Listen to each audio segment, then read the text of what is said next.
আয়না ঘরের যে উদ্যোক্তা এবং এর সাথে যারা প্রত্যক্ষ পরোক্ষভাবে জড়িত, এটার একটা বিচারের আওতায়, আইনের আওতায় আনতে হবে অবশ্যই।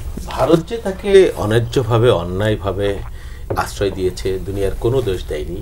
এটা তো মানে কি বলবো, দ্বিপাক্ষিক যে সম্পর্ক বা এক রাষ্ট্র প্রতিবেশী রাষ্ট্রের সাথে প্রতিবেশী রাষ্ট্রের যে সম্পর্ক, তার জন্য একটা বিরাট বাধা বা ব্যত্যয় হয়ে আছে। তাদের এই চরিত্র আমরা আগে থেকেই দেখছিলাম।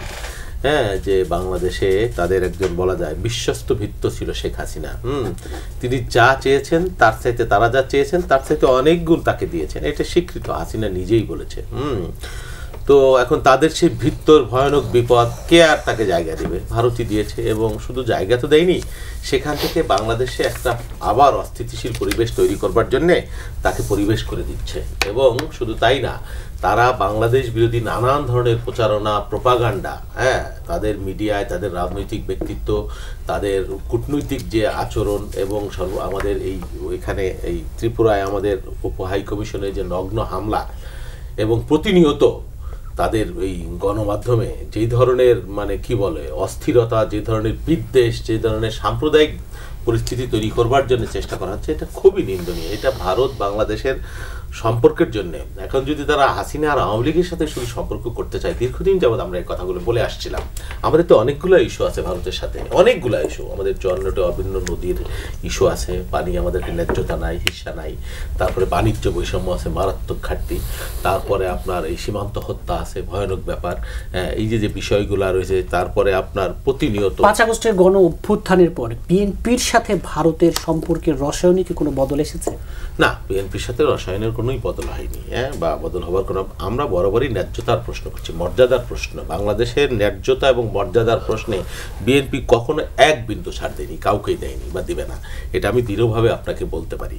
আর ভারত যেটা করছে, শোনেন, এই যে ঘটনাগুলো আমরা দেখছি, আমি মনে করছি যে এই ঘটনার মধ্য দিয়ে ভারতের শিক্ষা উচিত যে তার কফিনে হাসিনা, আওয়ামী লীগ এবং ভারত একাধারে, তাদের এই কফিনে শেষ পেরেক এই জাতিসংঘের এই প্রতিবেদন এবং তাদের এই বক্তব্য।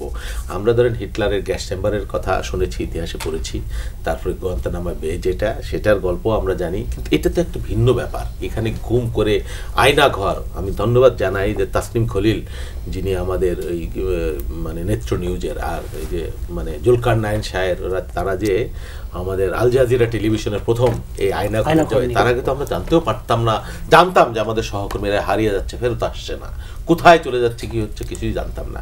কিন্তু এই প্রতিবেদনের পরে কিন্তু দুর্ভাগ্য আমাদের দেশের কোনো মিডিয়া এটা সামনে আনার সুযোগ পায় নাই, সাহসও পায় নাই, বা তাদের সদিচ্ছাও কখনো ছিল না।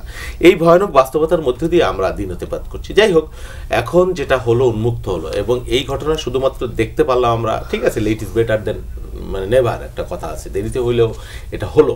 এটা প্রফেসর ইউনূস সাহেব আছেন, নিশ্চয়ই তার আন্তরিকতাও আছে, জাতিসংঘের একটা প্রতিনিধি দল পর্যন্ত উনি এখানে এনেছেন। শুধু দেখেই আমাদের স্বস্তি আর শান্তি, চোখের শান্তির কোনো ব্যাপার এখানে নাই। এর একটা কার্যকর, এটা একটা কার্যকর, এর সাথে যারাই জড়িত থাকুক, সে যে যত রাঘব বয়ালি হোক, যেখানকার মানুষই হোক, আমরা এই আয়না ঘরের যে উদ্যোক্তা এবং এর সাথে যারা প্রত্যক্ষ পরোক্ষভাবে জড়িত, এটার একটা বিচারের আওতায়, আইনের আওতায় আনতে হবে অবশ্যই।